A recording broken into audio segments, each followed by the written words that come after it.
Hi, everybody. I'm Boris from Wix, and today I want us to have a look at the following job posting for a front-end developer position. Now, usually the purpose of the job posting is to describe to the world how does the ideal candidate look like, right? And we will have a closer look. Oh, there is a delay. We will notice that the requirements are dominated by the amount of tools and frameworks we want the candidate to be familiar with. And I'm sure this is probably familiar to most of you, because this is what most job postings look like today. And today, I'm here to convince you that these job postings are a form of self-inflicted damage because they have a potential of attracting a bunch of assholes to your company that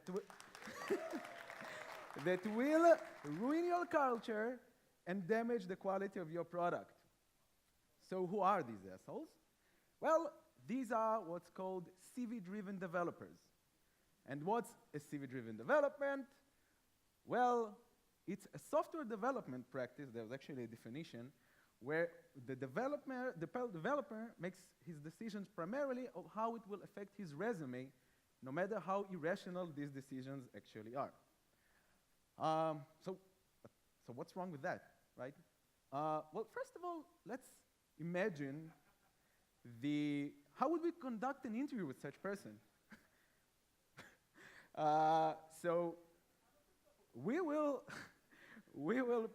spend most of our time trying to actually figure out how familiar this person is with different tools and frameworks that we have listed, instead of actually trying to figure out how good of a developer he really is.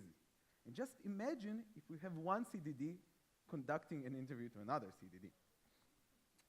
So, assuming that you have hired that person, what your company will encounter is what's called a principal-agent problem. Now, a principal-agent problem is when a principal, in our case, a company, hires an agent, in our case, a developer, to perform a certain task on its behalf.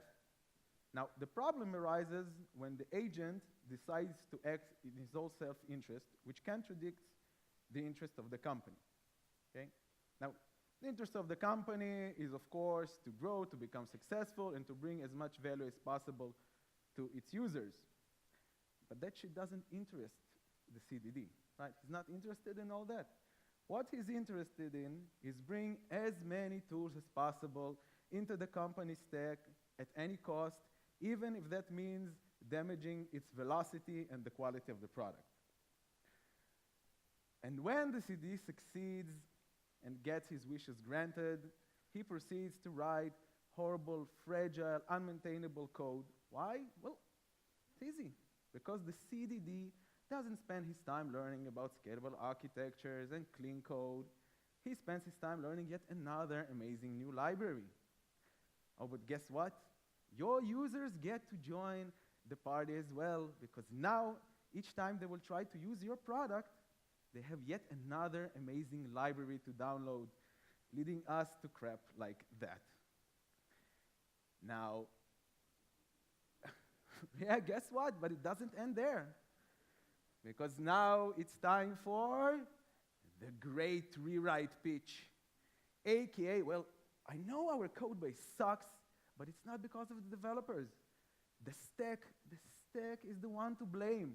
And if only we could use this amazing new framework that was released yesterday and has 10,000 open issues on GitHub, it will all be better. But folks, I'm here to tell you today that it almost never is. And like, why would it be?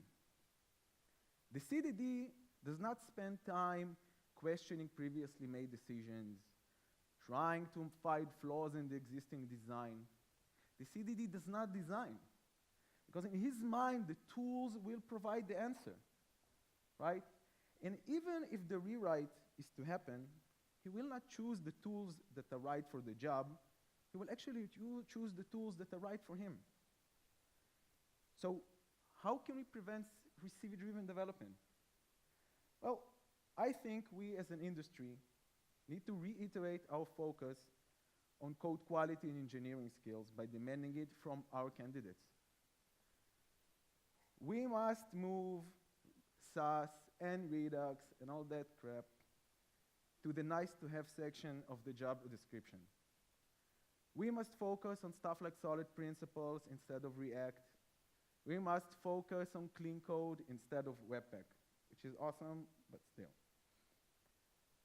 Well, but then you may say, well, screw that. That means I will spend my time doing the HR's job. I will spend my whole day filtering resumes, conducting phone interviews. Well, not necessarily.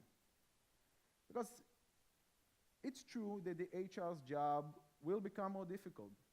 Filtering by keywords may no longer work. But if you think about it, it's a simple cause and effect. The CV's contents are directly impacted by the requirements we as employers are putting out there. So if you will change the later, the former will change as well and will contain all the information you need to make the right decision. And then naturally, the next step would be to educate and to work with your recruiters and your HRs. Well, but then you may say, well, who will even want to work for me? How will I even hire? This is what people want. People want to use new shit. They want to join companies to learn the most cutting-edge tech. But I think if that's the case, we should ask ourselves why. Why is this what the developers are looking for in their next employer? And I think the answer is pretty easy. Because we made them to. Because by putting out job postings like the one we've seen earlier, we are creating an illusion that learning as many libraries as possible is the only way to advance your career as a developer. Right? So I'm here to suggest that perhaps instead of marketing your company as a company you join to learn new frameworks, why don't instead you market your company as a place you join to become a better developer, to become a better software engineer, to hone your software craftsmanship skills? Now, it's true that they may scare off some people. That's true. But let me ask you a question. Are people whose primary focus in life is wrapping React.js with Vue.js, instead of building a quality product, are people worth crying over?